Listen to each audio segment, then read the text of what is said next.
छत्रपती शिवाजी महाराज की जय भवानी। छत्रपती धर्मवीर संभाजी महाराज की। सर्वप्रथम राजमाता जिजाऊंना मानाचा मुजरा करतो आणि आजच्या या शिवजयंती उत्सवाला उपस्थित आपले लोकप्रिय मुख्यमंत्री देवेंद्र फडणवीस जी, आपले उपमुख्यमंत्री अजितदादा पवार जी, आपले मंत्री सांस्कृतिक विभाग आशिष शेलार, आपला आमदार शरददादा सोनवणे, अतुल बेनके, आशाताई बुचके, व्यासपीठावरील सर्व सन्मान्य मान्यवर आणि सर्व उपस्थित शिवप्रेमी बंधू भगिनी, लाडक्या बहिणी, लाडके भाऊ, सर्वांनाच खूप खूप शुभेच्छा। आणि आपल्या सगळ्यांचा आराध्य दैवत हिंदवी स्वराज्य संस्थापक छत्रपती युगप्रवर्तक छत्रपती शिवाजी महाराजांना कोटी कोटी वंदन करतो। ज्या भूमीवर शिवरायांचा जन्म झाला तिथे सर्वप्रथम शिवरायांचे पाय लागले, आपण आज उभे आहोत। ही भावनाच अतिशय वेगळी आहे आणि अतिशय रोमांचकारी आहे। खरं म्हणजे हिंदू धर्मात 3.5 मुहूर्तांना महत्त्व आहे, परंतु तमाम शिवप्रेमींसाठी या 3.5 मुहूर्तांपेक्षाही शिवजन्माचा मुहूर्त सर्वात अनमोल आहे असं म्हटलं तर वावगं ठरणार नाही। ज्यानं मराठी अस्मितेला, मराठी स्वाभिमानाची ठिणगी पेटवली त्या शिवप्रभूंच्या जयंतीसारखा दुसरा शुभमुहूर्त असू शकत नाही। जिथं गवताला भाले फुटतात ती शिवनेरीची पवित्र भूमी आहे। महाराष्ट्र धर्म जिथे जागला ती शूरांची भूमी आहे। महाराष्ट्रात देव जिथे वास करतो ती महाराष्ट्राची देवभूमी आहे। त्या शिवनेरी, त्या देवभूमी शिवनेरीची माती कपाळाला लावून आपण सगळेजण संकल्प करतो की शेवटच्या रक्ताच्या शेवटच्या थेंबापर्यंत या महाराष्ट्राच्या विकासासाठी आम्ही संघर्ष करत असतो। शिवछत्रपतींच्या तलवारीने कोरून काढलेले स्वराज्य आपल्याला मिळाले। या महाराष्ट्रात शिवरायांना अभिप्रेत असलेले सुराज्य निर्माण व्हावं यासाठी आमचं महायुती सरकार कटिबद्ध आहे। आमचे सर्व सहकारी, आमची सर्व टीम आजवर कल्याणकारी राज्यासाठी प्रयत्न केले आणि यापुढेही प्रयत्न करत राहतील असा विश्वास या ठिकाणी व्यक्त करतो। शिवाजी महाराजांच्या या गडकिल्ल्यावर जेव्हा जेव्हा आम्ही कधी येतो तेव्हा तेव्हा एक वेगळी ऊर्जा मिळते, प्रेरणा मिळते। शिवरायांचे किल्ले फक्त आपल्याला पाहायला आवडत नाहीत, आवडतात असं नाही, तर ते शिवरायांचा आणि मावळ्यांचा पराक्रमाचे साक्षीदार आहेत। देशात आणि विदेशातही या गडकोट किल्ल्यांची लोकप्रियता आहे। छत्रपतींचा जन्म झाला तो हा शिवनेरी, स्वराज्याची राजधानी रायगड, अनेक गडकिल्ले हे आपले प्रेरणास्थान आहे। हे किल्ले दगडमातीचे असले तरी त्यांच्या शिवरायांनी आणि त्यांच्या हजारो मावळ्यांनी प्राण फुंकले आहेत। हे गडकिल्ले एक इंजिनिअरिंग मार्वल आहे।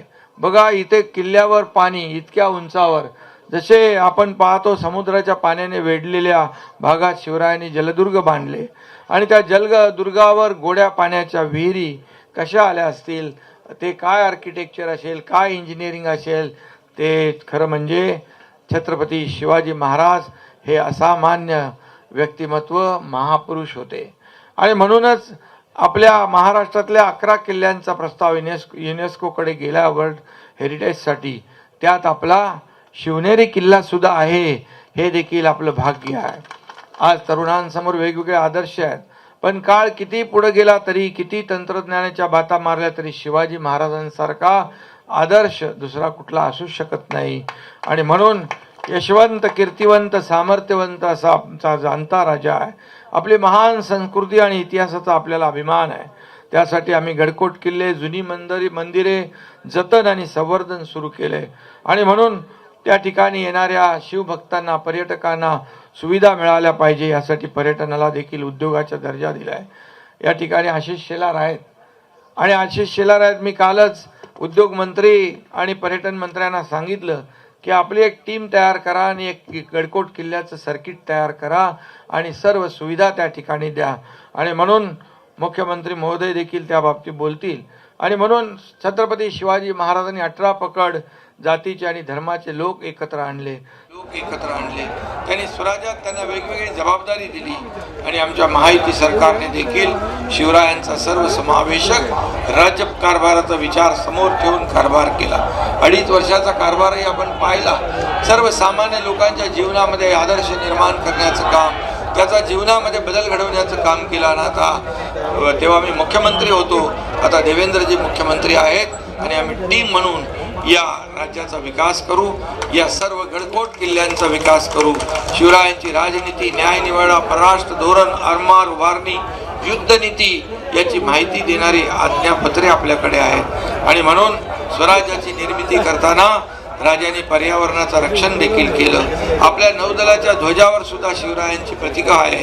शिवरायांची आरमारी ताकद ही नौदलासाठी प्रेरणादायी आहे. आणि काही दिवसापूर्वी आदरणीय प्रधानमंत्री महोदयांनी मुंबईत 3 युद्धनौकांचं राष्ट्रार्पण केलं. त्यावेळी प्रधानमंत्री महोदयांनी शिवरायांच्या आरमाराचा अभिमानाने उल्लेख केला.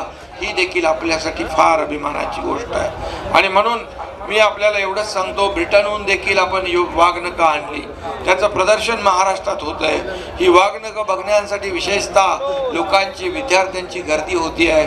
आणि म्हणून यासाठी आपण एक एक पाऊल पुढे जातोय. काश्मीरमध्ये आज संध्याकाळी देखील आग्र्याला छत्रपती शिवाजी महाराजांची जयंती साजरी होते. मी देखील 2 वर्ष गेलो. आज मुख्यमंत्री देवेंद्रजी देखील तिथं उपस्थित राहणार आहे. आणि म्हणून त्याचबरोबर रशियामध्ये, जपानमध्ये, लंडनमध्ये, विदेशात देखील छत्रपती शिवाजी महाराजांची जयंती आपले लोक साजरी करतात. काश्मीरमध्ये देखील भारत पाक सीमेवर कुपवाडा या ठिकाणी आपल्या लष्कराने अश्वारूढ पुतळा उभा केला होता. त्याच्या उद्घाटनाला मी गेलो होतो आणि त्या पुतळ्याच्या तलवारीचं टोक पाकिस्तानकडे होतं. म्हणजे पाकिस्तानने देखील हिंदुस्थानकडे डोळे वटारून पाहण्याची हिंमत करू नये असा एक संकल्प आणि संकल्पना त्यामध्ये होती.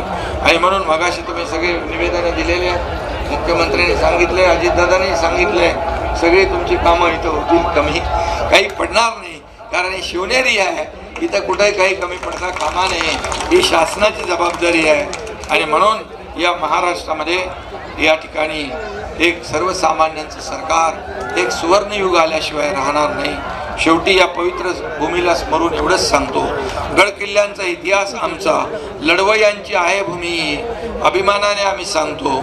छत्रपतींची जन्मभूमी ही, स्वराज्याची मुहूर्तमेढ तू रोवलीस या मातीमध्ये, अनंत जन्मे गरजत राहशील तुझ्या कीर्तीची यशोभूमी ही. जय हिंद, जय महाराष्ट्र. एबीपी माझा, उघडा डोळे बघा नीट.